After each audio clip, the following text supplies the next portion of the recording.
there was another reason he couldn't take his eyes off the girl. Junpei had seen her somewhere before. He couldn't quite remember where, but he knew. He knew he'd met her before. The girl, too, stared at Junpei, similarly stunned. Her response suggested she'd seen him before as well. Without saying a word, Junpei walked slowly toward her.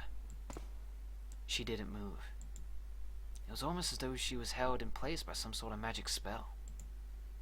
As Junpei stepped onto her landing, the spell broke.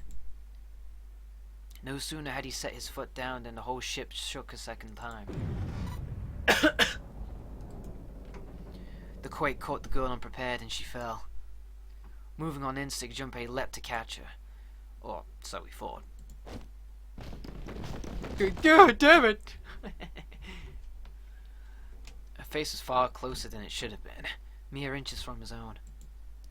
He was flat on his back, and she had landed squarely on top of him. The girl seemed as confused as he did, and her face suggested she still hadn't fully recovered from seeing him. For a moment that seemed to stretch for a very long time, they stared at one another. Are we gonna be like tonguing each other's eyes or something? The ship stopped shaking. Everything was quiet. Water could be heard from the bottom of the ship, lapping faintly at walls and ceilings, but eventually that faded as well. The silence was complete, a thick, muffling blanket. At last, the girl opened her mouth. Oh my gosh, is that you, Jumpy? Jumpy? Jumpy. Jumpy. Her words echoed through Junpei's head, and suddenly his memory returned. Akane? Oh yeah, it's Akane! Why hadn't he realized it before? The girl was Akane Kurashiki. She and Junpei had been friends in childhood. They'd gone to elementary school for 6 years. But what was she doing in the ship? Her soft eyes were only inches away from his own. He could feel the warmth of her face. Feelings he thought long forgotten began to work their way to the surface. He could feel his face heating up. At that moment, a speaker crackled to life, and a cold, eerie voice filled the room. Welcome aboard. I welcome you all from the bottom of my heart to this, my vessel. With the voice's invasion, the spell between Junpei and Akane was broken, and all hints of burgeoning romance instantly forgotten. Man, we're drowning in shit. I ain't got time to be dicking. They hurriedly untangled themselves from one another and struggled to their feet. The 7 companions had heard the voice as well, and many of their faces had gone pale. They looked around frantically, desperate to locate the source of the voice. At last they found it. A speaker set in the ceiling. I am Zero, the captain of this ship. I'm also the person who invited you here. Invited?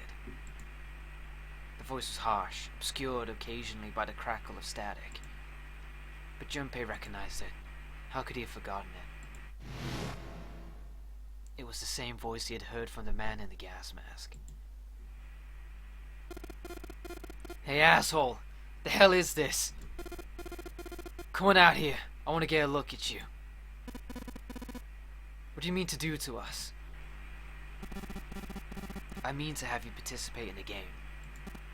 Some of you, I know, are familiar with this game. The nonary game. It is a game where you put your life on the line. Nonary game? The hell's that? The voice continued, implacable. Rules of the nonary game can be found upon your persons. They are simple rules. Read them. Nonary game? Hey, there's something in my pocket. Check this out.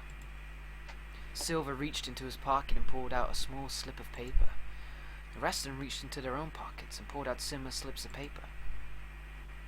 Junpei followed suit and dug into the pocket of his pants. He felt the telltale crumple of paper, slightly damp from his earlier ordeal. Hey, I got one too.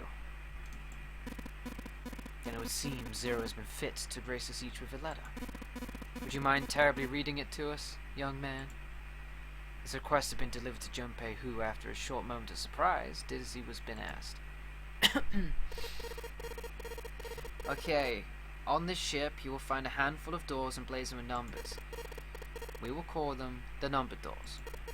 The doors in front of you are a pair of the same. The key to opening these doors are the numbered bracelets that each of you possess. Should you total the numbers on your numbered bracelets and find the digital root of that number is equal to the number of that door, the door will open. Only those who have opened a door may pass through. There are, however, limits. Only 3 to 5 people can pass through one numbered door. All those who enter must leave, and all who enter must contribute. Bracelet? Junpei figured had to mean the bulky thing on his wrist. He glanced around. It looked like everyone else had one as well, and had come to much the same conclusion.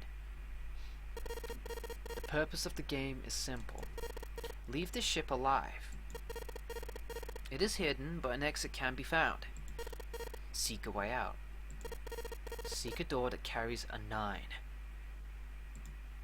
Junpei had reached the end of the letter. There was a long moment of silence, and then the speaker crackled to life once more. There is one last thing I must tell you. As you've no doubt surmised, the ship has begun to sink. On April 14th, 1912, the famous ocean liner Titanic crashed into an iceberg. After remaining afloat for 2 hours and 40 minutes, it sank beneath the waters of the North Atlantic. I will give you more time. 9 hours. That is the time you will be given to make your escape. The voice finished, and the speaker went silent. The sound of a bell tolling echoed through the hall. It came from the dance hall adjacent to the stairwell. It took those assembled on the stairs mere moments to trace the sound to an antique clock embedded in the wall. 7, 8, 9. The sound of the 9th bell faded away. The 10th never came. That meant the time was 9 o'clock. Most likely 9 in the evening. When Junpei had peered out the window of his cell, he'd seen nothing but blackness. It had to be nighttime. If that was the case, then they would need to escape by 6 a.m. the following day. Now is the time. Let our game begin. I wish you all the best of luck. Motherfucker! The speaker went silent and did not speak again. Ain't this some bullshit? Silver yelled at the speaker with language coarse enough to embarrass a sailor, but the rest of Junpei's companions were silent, deep in thought. Junpei too was consumed by his thoughts. There was a great deal he didn't understand. Who was Zero? What was the nonary game? Why had he chosen to make them part of it? Was he a criminal who took delight in playing with his victims? Or did he have some other purpose? But why had Junpei been chosen as part of this insane game? Why had any of them been chosen? But one question was foremost on his mind. Akane. They hadn't seen one another since elementary school. Why had she appeared now? Coincidence? No, that seemed impossible. There had to be a reason. He didn't know what it might be, but there had to be a reason. Very well. The lion's voice seemed oddly loud in silence. Standing around here won't do us any good. Best we get moving, don't you think? Get moving? Are you planning to open the numbered doors? Hey, wait! Don't tell me you're actually going to do what this Zero says. No, that's not what I mean. The lion shook his head, mildly annoyed. I'm saying let's find another way. After all, we haven't really examined this place yet. What?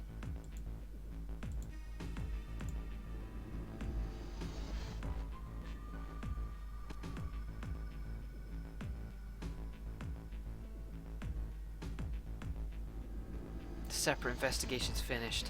All 9 people returned to where they'd left one another. The result of all their work was nothing. They were completely sealed in. Their hard work had not gone complete to waste, however. They had learned a number of things as they scoured the parts of the ship they could reach. It seemed that they were confined to decks A through C. C deck was as far down as they would be able to go, however. The reason being that D deck was completely submerged. Strangely, however, the water had risen no higher than D deck. The flow seemed to have been stopped somehow, as evidenced by the surface of the water on D deck, which was as smooth as glass. The prince knelt down and gently drew his hand across it. Perhaps this Zero fellow has used some sort of remote control to seal the watertight door lower down. He said that our time limit was 9 hours. In other words, this water won't rise for 9 hours. And you're saying we won't sink till then? Well, that might be a little too optimistic.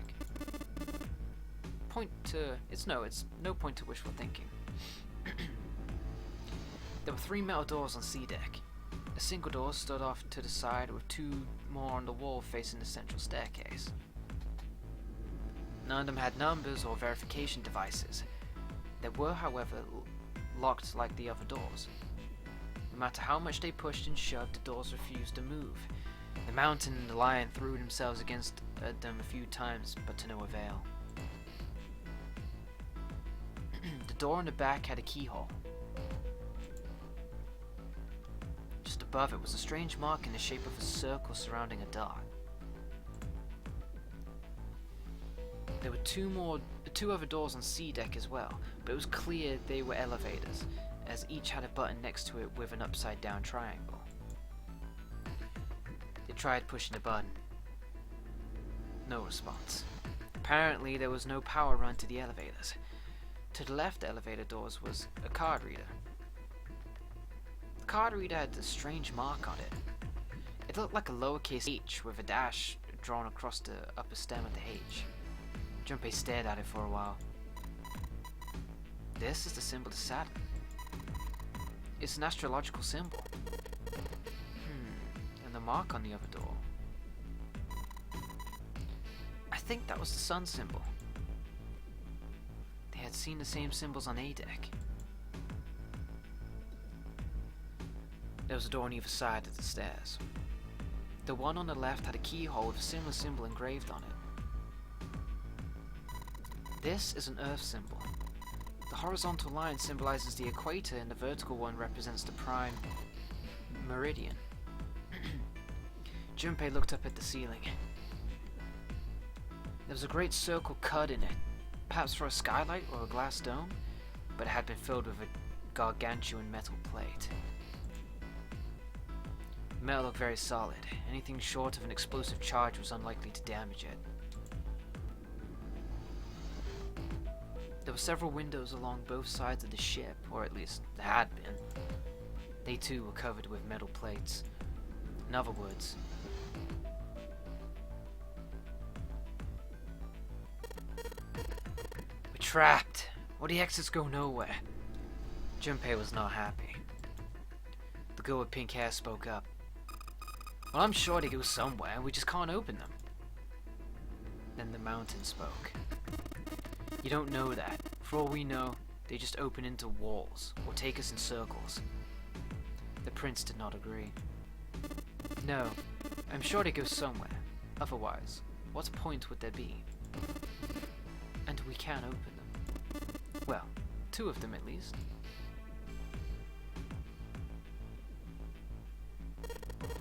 You mean the numbered doors? All eyes turned toward the doors with numbers on them. The atmosphere in the room grew tense. Hey, wait a minute. I think I said this earlier, but I don't think we should do that. The dancer moved in front of the doors as if to block them. We'd have to be crazy to open these doors. If we do that, we're just doing exactly what Zero wants us to do. Suddenly, everyone began to speak at once. I agree. I don't. That's a terrible idea. We should keep going. We should stay here. We don't have any other way to open any of these doors. We should just wait. Someone's bound to come find us. We don't have time for that. In 8.5 hours, this ship is gonna sink. The clamor of voices made it next to impossible to determine who was saying what. Their arguments grew more and more intense until people are shouting and screaming at one another.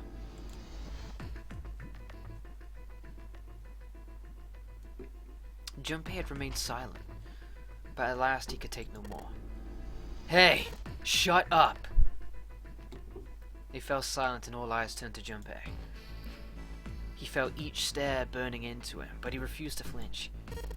Before we try and decide where we're going to go, there's something else we ought to do. What's that? We need to exchange information. We don't know anything about each other. I want to know who you guys are. Who you are, where you come from, why you ended up here. Don't tell me you aren't curious too. They went silent.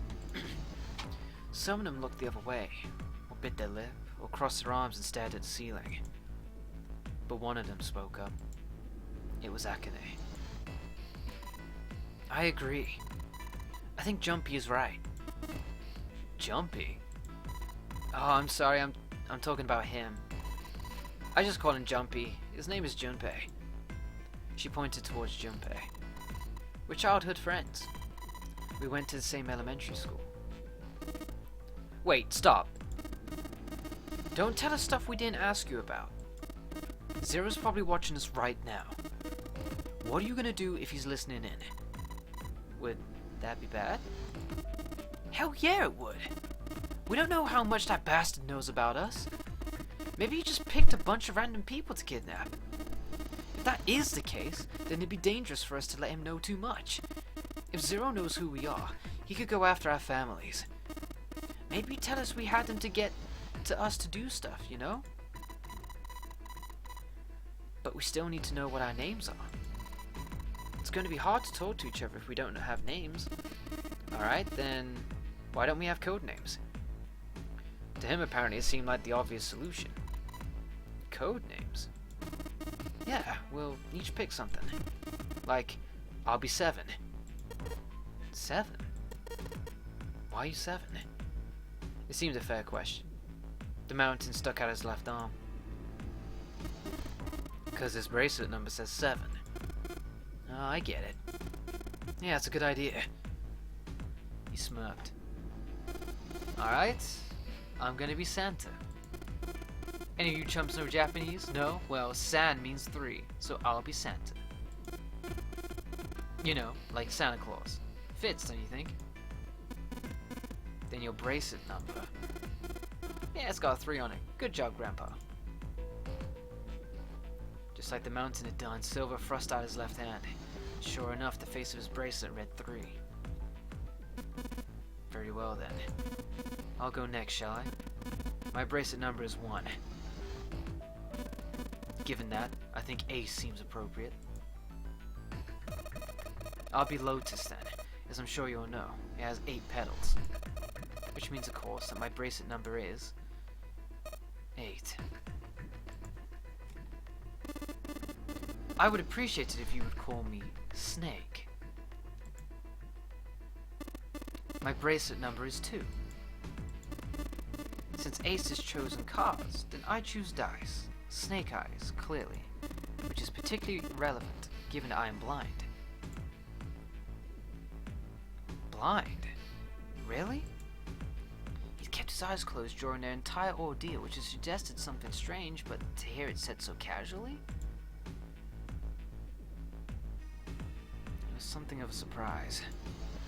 Everyone seemed a little nervous at the prince's proclamation, but no one seemed to know how to react to it. There was one person, however, who didn't seem to be surprised in the least. The girl with pink hair. I want to be Clover.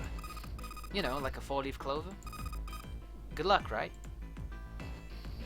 Looking almost bored, she held out her left hand. The face of her bracelet showed the number 4. He'd come around to Junpei. He held out his bracelet. Alright, my number's 5, so my code name is gonna be... I have one. It's not like there's any point to it now. The dancer cut him off in mid-sentence. I mean, we all know your name already. You're Junpei. Oh. They all nodded. Well, that fucking sucks, man. I wanted a code name too. This is bullshit. I'd be fucking Flaming Dragon. Akane stepped forward nervously. Then you should all call me by my name too. Because, I mean, it just doesn't seem fair to Jumpy. You're thinking it's not cool for you to hide your name after you told us his? Akane fidgeted awkwardly. Junpei decided he had to do something. What's your bracelet number? It's 6. She hesitated for a moment, then held out her left hand. As she claimed, the bracelet's face showed a 6. Junpei looked at it for a moment and thought, alright then. Why don't we call you June? June? Yeah, you know, it's the 6th month of the year.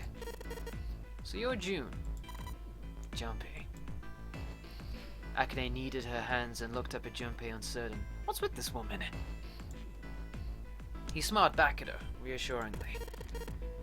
Are you good with that? She thought about it for a few more minutes, then seemed to come to a decision and gave Junpei a small nod. Their names decided, Junpei ran over them quickly in his head. 1 was Ace. 2 was Snake. 3 was Santa. 4 was Clover. 5 was Junpei's number. Akane was 6, and Junpei had given her the code name of June. 7 was 7. And 8 was Lotus. That meant that 8 of them, including Junpei, had revealed their bracelet numbers. But there was still one person left. He was a man with glasses and hair like a bird's nest. He hadn't said anything since they'd met on the stairs, and he didn't look like the sort of person who was inclined to conversation. His skin was pale, his breathing was heavy, and he was soaked with nervous sweat. His behavior seemed very suspicious, or perhaps simply emotionally unstable. It was difficult to tell. Whatever the case, it seemed clear that he had only a fingertip's worth of a grip on his sanity. The girl with pink hair, Clover, walked up to him slowly. She put her hands on her hips and eyed him suspiciously. What number are you? He didn't answer. His bloodshot eyes twitched from person to person and his breath came in hot pants. Hey, I'm talking to you. The man licked his dry lips with a shaking tongue and spoke with a voice like old paper. Isn't it obvious? There are 9 people here. And you know the numbers 1 through 8 are. I'm the only one left. So you're 9. Yeah. He extended a trembling arm. The bracelet did indeed say 9. I see. Clover looked at it contemptuously. What's your code name? Code name? What do you want us to call you? We all made up names, you should too. I don't need one. Why not? Because I'm not going to stay here with you.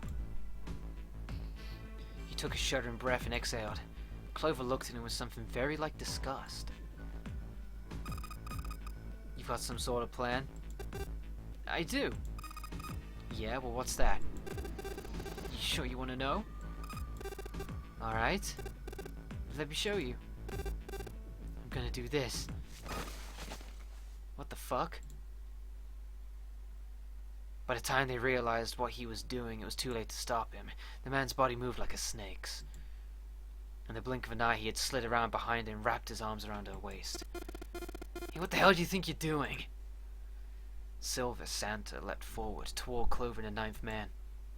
He was halfway there when... Stay back! Suddenly the man's hand dove into his pocket. Oh shit! Where'd he get that from? He came back out with a knife. A pocket knife. He held it to Clover's pale, quivering neck. If you get any closer, I'll cut her open. Santa skidded to a halt. He snarled at the scrawny man with the knife and gritted his teeth. Yeah, that's right. The man's smile was neither friendly nor reassuring. Sweat poured down his neck, soaking the collar of his shirt. Clover, you alright? The Prince Snake's voice sounded oddly concerned. Yeah, I'm fine. Her voice shook, making her words even less convincing. The hell are you trying to do? I told you. This is my plan. What are you gonna do to her, you sick son of a bitch? Don't worry. I'm not gonna do anything to her. If she just does what I tell her to, I'll let her go. He started to move backwards, slowly, keeping his grip on Clover. Keeping their distance, Junpei and the others followed. Eventually, the man reached a wall. He gave a start as his back touched it, then glanced around quickly and spoke. Verify.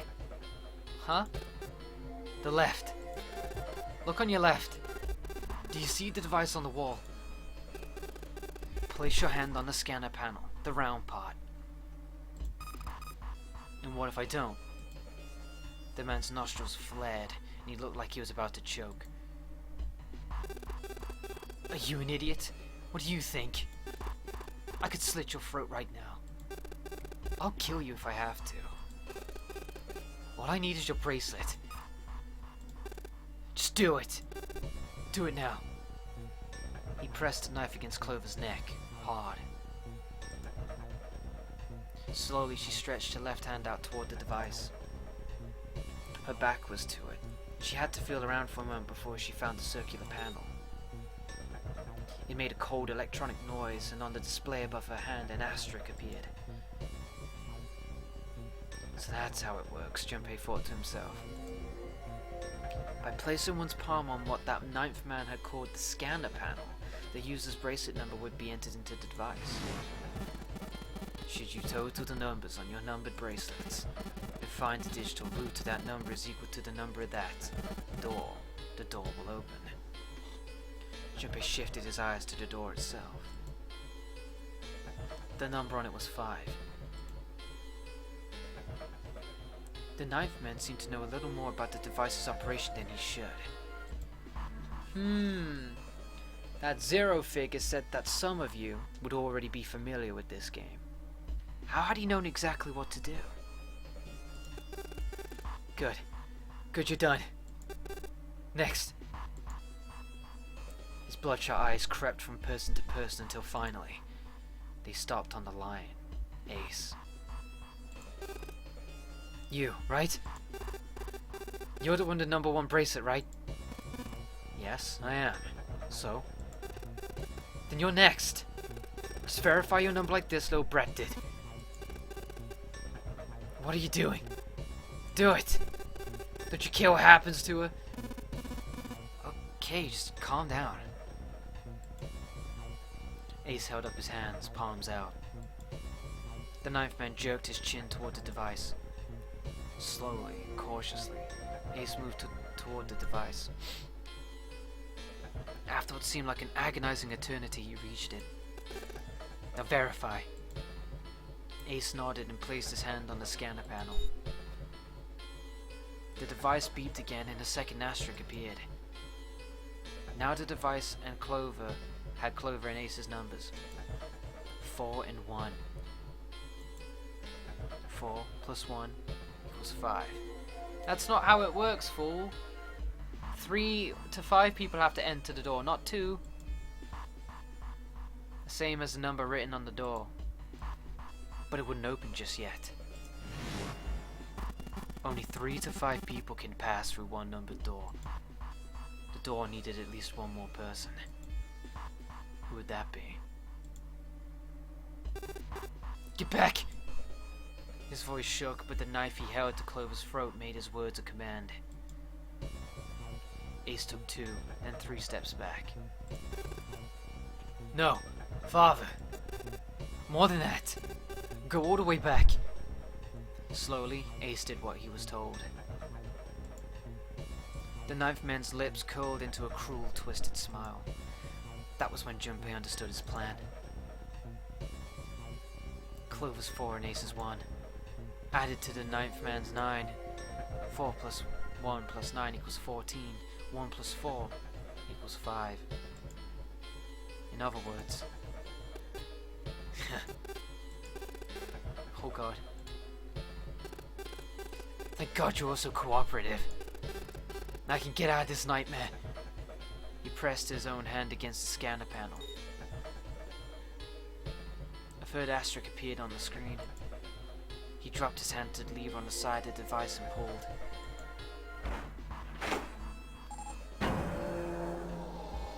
Well... The door opened with a heavy metallic groan. He let go of Clover.